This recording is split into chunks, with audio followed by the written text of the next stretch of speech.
Jerwin Ancajas, the challenger and former champion who's moved up in weight, now feels comfortable at this weight. And we get you underway here, round one. Karan Bhatia on the call, joined by former world champion Chris Algieri. Takuma Inoue, the champion in the white and black trunks. Jerwin Ancajas, the challenger in the red and white trunks. And as we mentioned, Ancajas is moving up in weight, yet he looks like the bigger man. He's taller, he's got a longer reach, and he's filled in nicely after the lane. He does look like the bigger guy to me. There's that nice footwork from Inoue, very explosive as he closes the gap. Very nice in and out movement on display here.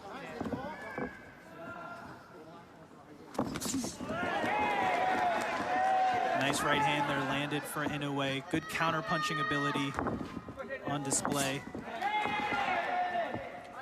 And we mentioned Ancajas moving up in weight. He felt like he was sucked down at 115 pounds, wanted to make a change. And according to their camp, he feels much more comfortable at this weight class. Yeah, physically, he looks stronger. He looks fuller.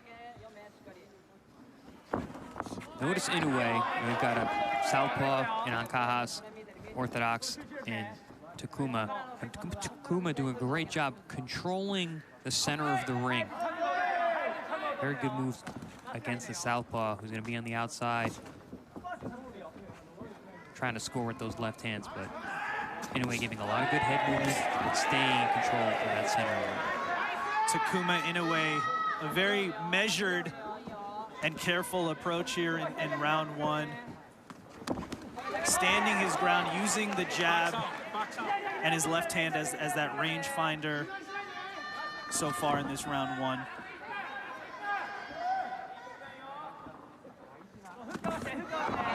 Yeah, Ancajas, a little bit twitchy, explosive, looking to land those big shots, throwing the jab down low, the left hand up high. But so far, Inoue has been very adept at just getting out of the way of those left hands. We've seen Ancajas unload with the left hand 2 or 3 times here in round one. And it seems like Takuma Inoue's game plan is to stay back and counter, Chris. Yeah, he's getting his head off line and coming right back with 2-3 punches at a time, which is good. He's not a big puncher, but he does have explosiveness and physical strength. That combined with a good engine is how Inoue tends to take his opponents deep and try and drown them. And we saw it again there a moment ago. Left hand by Ancajas just misses, and then Takuma Inoue counters with some quick left and right hands. That jab. Round 2 underway from our WBA championship fight, our main event here from the Ryogoku Arena, the National Sumo Arena in Tokyo, Japan. And right away, again, we see Jerwin Ancajas pick up where he left off and try to land that big left hand. Yeah, but Inoue is showing really nice, smooth head movement and upper body rhythm. Also, he's got that great first step. He's very explosive off that step, whether in or out. Closing that distance very explosively there, but still coming up short with the punches. And we mentioned Takuma Inoue has been boxing since he was 4 years old. And if you look at him now, there's definitely a focus there, right? A concentration, and that's something that you develop, muscle memory that you develop throughout the years. Inoue's looking to land that check left hook over the top as Ancajas throws the straight left hand. It's a good move, but it's a dangerous one because it does put your head on the line for that left hook. You got to make sure that you're dipping your head nicely to get that left hook over the top.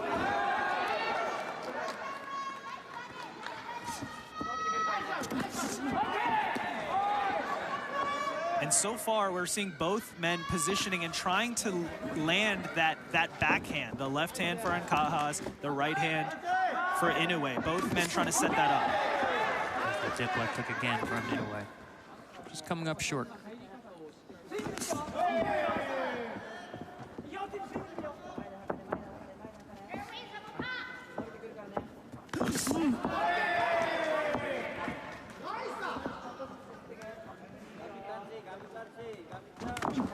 to like that upper body rhythm and movement that Inoue is using.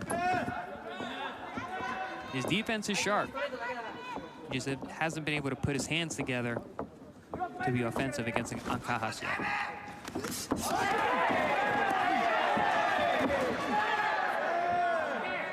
Coming up on 45 seconds to go in round 2. It's been a tactical fight so far, a battle of positioning and counter-punching from both Inoue and Ancajas.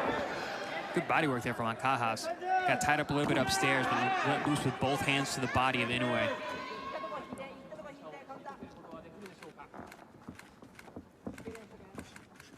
Yeah, both guys tentative here in round 2.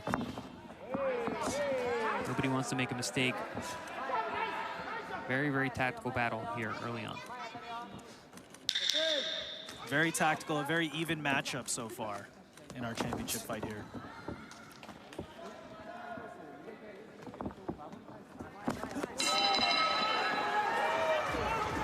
Ancajas raises his hand there. The right hand lead was able to land on Inoue in the closing moments of round 2.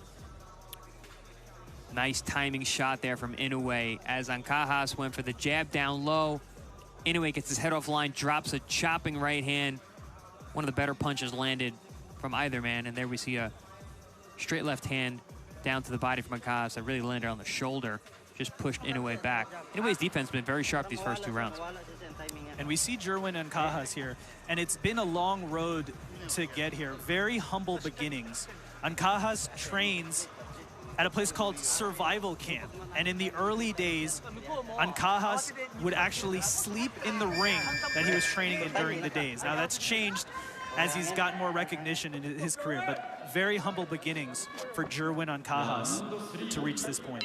It's a common story from a lot of fighters from the Philippines. You know, it's nobody's coming from means who come out of the Philippines looking to box. I mean, look at Manny Pacquiao, the great, the legend, Manny Pacquiao. And a lot of fighters follow in his footsteps because of that.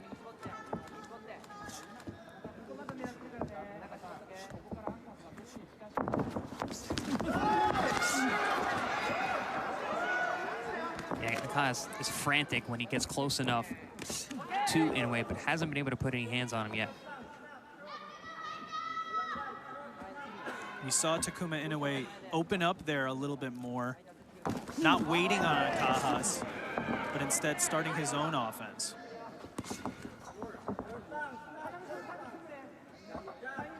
Inoue is very subtle with the shots that he lands. He landed a nice jab over the top as Ancajas came in. Changes levels nicely, gets his head offline. Fundamentally, very, very sound work from Takuma so far. And we've been speaking about it tonight, Chris. So Takuma doesn't necessarily have the same power as his older brother, Naoya Inoue. So that means you have to do other things in the ring, and we're seeing that here tonight. A careful, measured approach, good counter punching, being slick, good head movement, and we're seeing those things from Takuma Inoue. Yeah, I mean, he does a lot of things really well. I think he actually does every aspect of the sport really well. He's just not a puncher like his brother. His brother does these well also. He just doesn't need to do it as much because he's got such lights-out power. But Takuma is very, very well schooled, and you can see that. Very well conditioned, good footwork, good head movement, counters at the right time, places his punches well.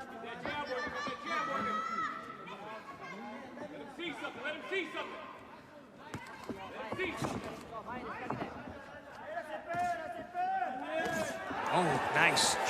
Big right hand there, rocked Ancajas, and another by Inoue.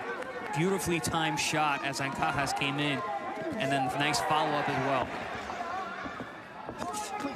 Oh, there's that check hook I was talking about. That left hook over the top as Ancajas lets go with that left hand. Takuma Inoue seemingly finding his timing at the end of round 3. 2 right hands landed, and then a left hand that definitely caught the attention of Jerwin Ancajas. Big right hand there for Inoue.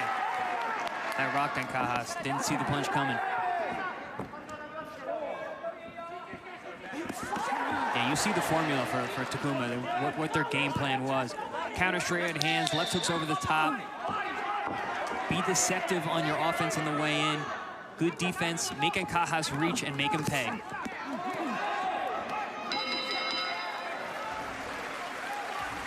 He was getting too aggressive there and lending himself to Inoue's game plan. Oh, absolutely. I mean, he was overthrowing the punches. You know, he was missing early on because of that very quick head movement, upper body rhythm that Takuma was showing. And then Ancajas was starting to get over that front foot, and that's why he ran into that shot. Also, that's why the shot hurt him. I mean, if you head-on collision, you're going to get hit harder, even if the guy's not a big puncher. Round 4 underway in our WBA Bantamweight Championship fight. Takuma Inoue looking to build off of the momentum in round 3. And notice the battle of the footwork. Takuma Inoue consistently is the man with the lead foot on the outside. That's where you want to be against the southpaw. Win that lead foot battle. And Takuma is usually the one who has that foot on the outside. So consistently, he's winning that exchange. Watch your hands. Beautiful combinations there on the inside from Inoue.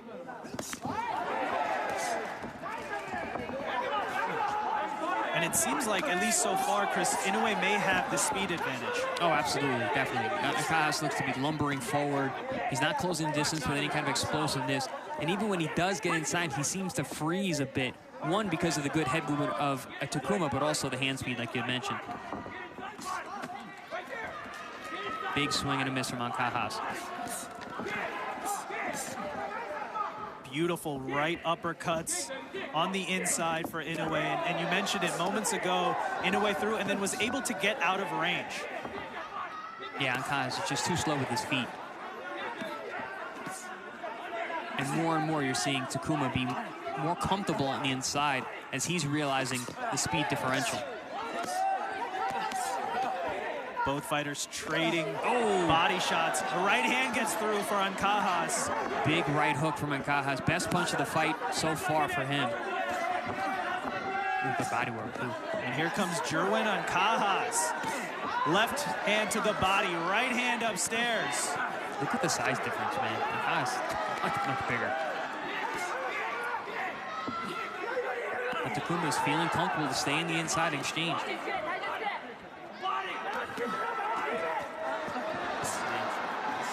Power, though, of Ancajas is coming through, landing some of these big shots on the inside. I think Takuma will be better served fighting at that middle distance where he's able to use that head movement, that speed, and that counter punching rather than exchanging with the bigger man on the inside. Inoue trading toe-to-toe with Ancajas. Now, Inoue did land some quick check left hooks there in those exchanges, but certainly Ancajas having more success at this distance. Nice body work. This whole card has been the story of body work. A lot of well-schooled Japanese fighters that are not forgetting the body. Excellent round. Good back and forth exchanges. Some great body work from both men there. And Chris, let's talk about the difference there in Jerwin Ancajas. And we see it here, fighting on the inside. At the beginning of the fight, he was trying to land the big left-handed distance. Now he's moving closer, and he's had success, as we're seeing here, from that distance. I think it's more Takuma, actually, the reason that this fight moved to the inside here. He was feeling comfortable with his hand speed, his head movement. He stayed on the inside, I think, longer than he needed to because he got hit with some big shots that were completely unnecessary. It's still early in the fight. I think he can go back to boxing from the outside, use that speed, use those counter punches, and then as he gets more comfortable and starts to break Ancajas down, then he can move to the inside and look to exchange. A little bit early for my taste to be exchanging with the bigger man and Ancajas.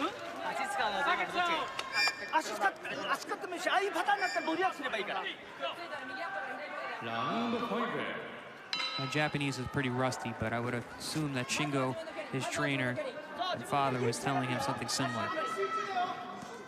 We'll see if Inoue makes adjustments here and fights at the distance he was having success at in the first 3 rounds. I mean, he's got such phenomenal footwork. He's able to explode in and out and making Ancajas reach and run into counter punches. He was doing that really well in round 3, but round 4 chose to stay on the inside and exchange with Ancajas. He got hit with some big punches himself. And there was a great quick combination by Inoue and then moved out of the way, out of range from Ancajas. And we've been seeing that a lot tonight. Ancajas coming up short with some of these counter punches. And Inoue is very good at letting his hands go and then slip sliding his way out, just like this. Putting it all together. If you look at the movement of Inoue, I mean, this is very different than round 4. So I'm guessing that was the instructions from his father and trainer Shingo, is use your movement, because we're not seeing the same Inoue that we saw just a round ago. Yeah, from what I've seen from the training of Shingo, he really does train hit and don't be hit. No reason to stand in there and trade with a guy, especially if you're getting touched up and he's bigger. Takuma has the obvious speed advantage and the big clash of heads there. Halfway through this round 5, Takuma Inoue, the champion, back to working at distance.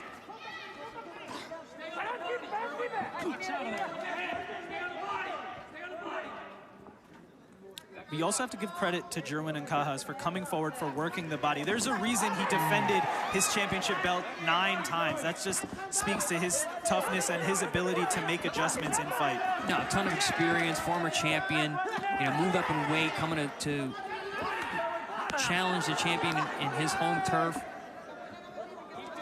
Coming to bring it, wants to fight. They, you know, they finish up the rounds where they're exchanging. They're both smiling, going back to the corner. You got 2 warriors here in the ring tonight.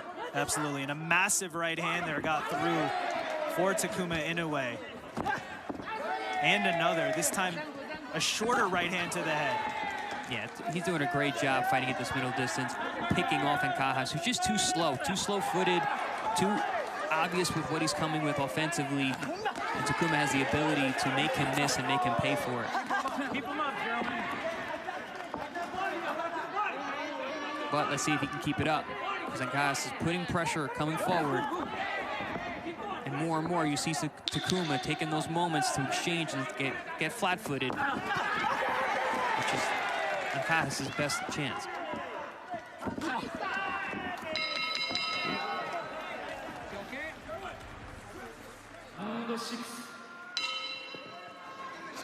Round 6 here underway, the WBA Championship taking place at the Koku Gikan Arena, the National Sumo Arena in Tokyo, Japan. Takuma Inoue in the white and black trunks.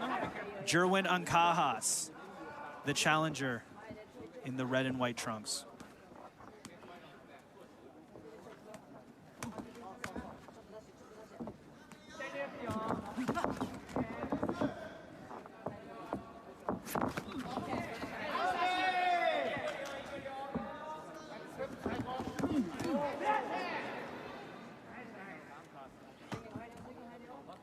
And right now we're seeing the fight play out at the distance that it seemed like Takuma Inoue was more comfortable at. So Chris, would you recommend Jerwin Cajas trying to close the distance like he did right there?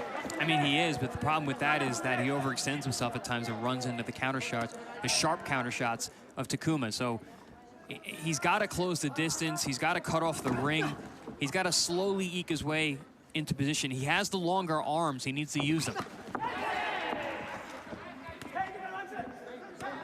See, he's jabbing at the wrong distance. He's not closing the distance. He's not bringing his back foot up. So he's staying right at that middle range where the speed advantage of Inoue is obvious.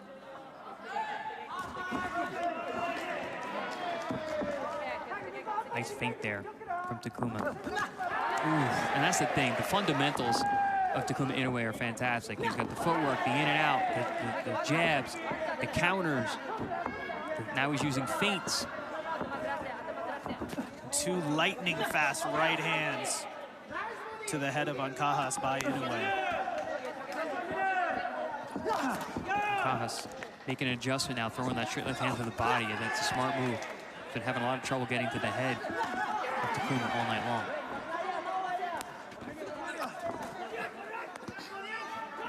Don't punch.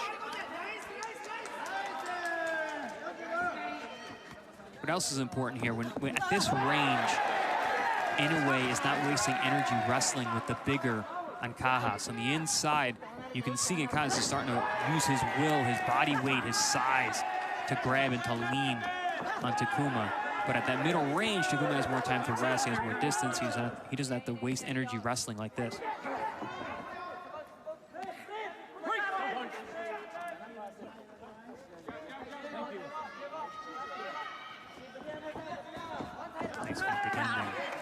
good body shot from Ankahas on the inside. Box out of there.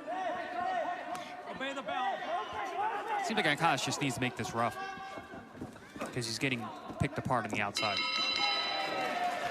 End of round 6. Takuma Inoue boxing, moving, making it difficult for Jerwin Ankahas. And Chris, to your point, Ankahas' best bet might be trying to make it an ugly fight, trying to figure out creative ways to get on the inside, but that's easier said than done when you have the speed of Inoue coming back at you.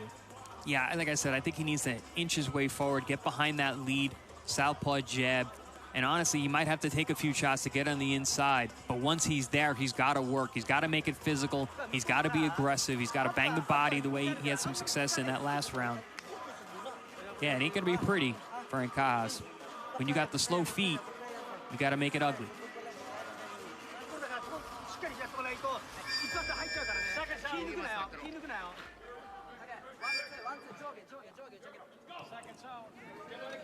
Round 7.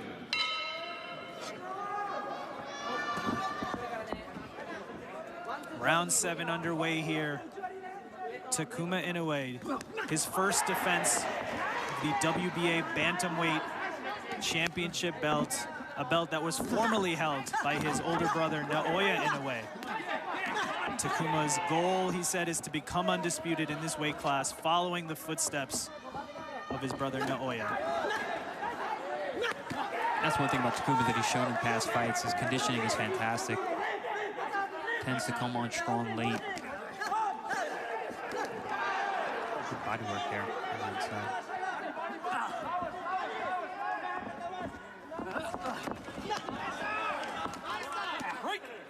And so far in round 7, it does seem like Ankahas is having more success trying to cut off the ring, Chris. Yeah, he's doing well closing the distance here. He's not just chasing Inoue a little less slippery than he was a few rounds ago. And again, choosing to stand and fight and wrestle on the inside. This is beneficial for Ankahas. This is where he wants the fight to happen. You can just see the feet, though. Such a difference. Ankahas lumbers forward. Inoue has those explosive steps in and out. We mentioned the battle for outside foot positioning. We know Ankahas, one thing he wants to do is get on the inside. Would you also recommend, Chris, him trying to get on the outside foot positioning? Oh, absolutely, because you need to have your opponent between your feet so you can generate the most power. That's within your punching range. It's very difficult to punch with power outside of your foot positioning there. So you got to keep the man in between your feet. So now you're starting to see Ankahas stepping to the outside. You want to be at least head up with that front foot, if not all the way on the outside. Good exchanges here for Ankahas. He's getting the better of these. Both men trading hooks, working the body.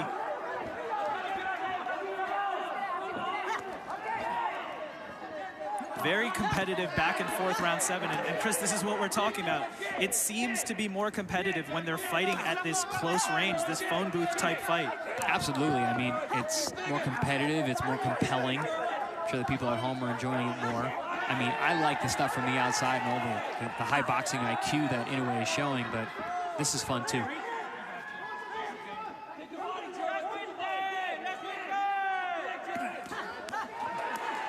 And so there has to be a reason that Takuma Inoue is choosing to fight like that. And that probably is that even though he's getting hit with Ankahas, he feels like he's getting the better of it on the inside. It could be fatiguing too. Moving around the ring is very tiring. Being explosive like that, being on point is very difficult. It saps a lot of your discipline. So mentally it can be wearing as well. Who's the chameleon? The most powerful shape-shifting sorceress. Nothing like anyone you've ever faced. I eat powerful sorceresses for breakfast. What is it you're holding? Go with them, get a little shoulder up, get a glove up.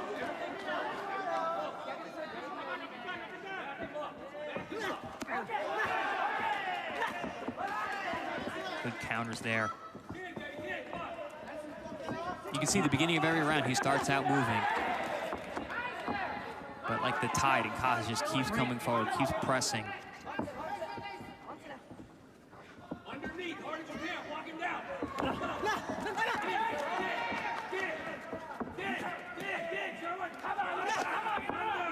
You hear the corner of Ancaja say, walk him down. That's exactly what he's trying to do.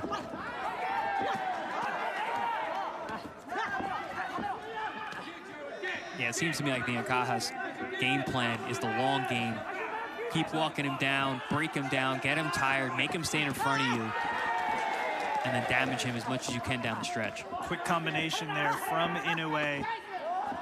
And as we've been speaking about, he started the round boxing and moving, then ended up on the inside. It's happening more and more as the rounds go on. So, Chris, to your point, it could be partially fatigue. It could be partially feeling like he can absorb these punches, or a combination of both. Yeah, I'm thinking more and more that it's fatigue and little lapses in discipline. Because he is getting hit, and some of these look like they're heavy shots. Takuma doesn't seem like he's being affected by them just yet, but listen, in terms of scoring, very dangerous to let your opponent get off like this. And big left hook there landed for Inoue. Definitely had an effect on Ancajas, maybe slowed him down a hair in this round 8. Yeah, except for this body work from Ancajas, going to slow down Takuma. He's doing really nice, consistent work here. This is one of the better salvos that he's had. See how Takuma rolls with that shot? He doesn't take the punches, especially to the head, very cleanly. He has nice little deftly quick rolls and slides and gets his hands in position. The body work is a different story, though. Ancajas has been beating the body on both sides. And it looks like the punch is affecting you when you roll with it because you turn your head, but you're actually making it less effective. Right, yeah, that's what I mean. He's not taking the full brunt of the force, but those body punches, though, like I had mentioned in previous fights, even the ones that land on your elbows and your arms, they affect you. You feel those. You absorb them in your body. So even though they aren't scoring blows, they're still having an effect. Absolutely. One of the better rounds for Ancajas in terms of landing leather.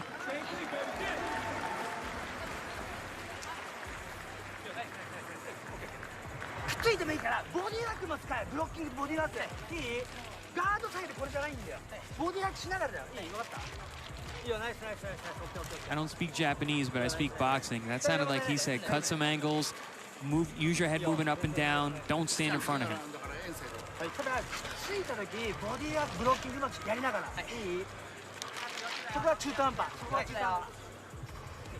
Monster. You see Naoya there giving some advice to his brother. But like we mentioned, Chris, very different fighting styles from both brothers. Yeah, a lot of the same fundamentals are there, because that's another thing about Naoya Inoue, which makes him that incredible, is that fundamentally he boxes very, very well. He's very, very sharp. He's got good footwork, sound fundamentals. I mean, he does everything right. It's textbook boxing. It's just he has that big power.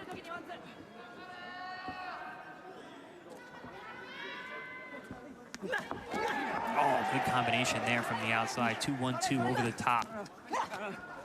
Round 9 for WBA Bantamweight Championship main event.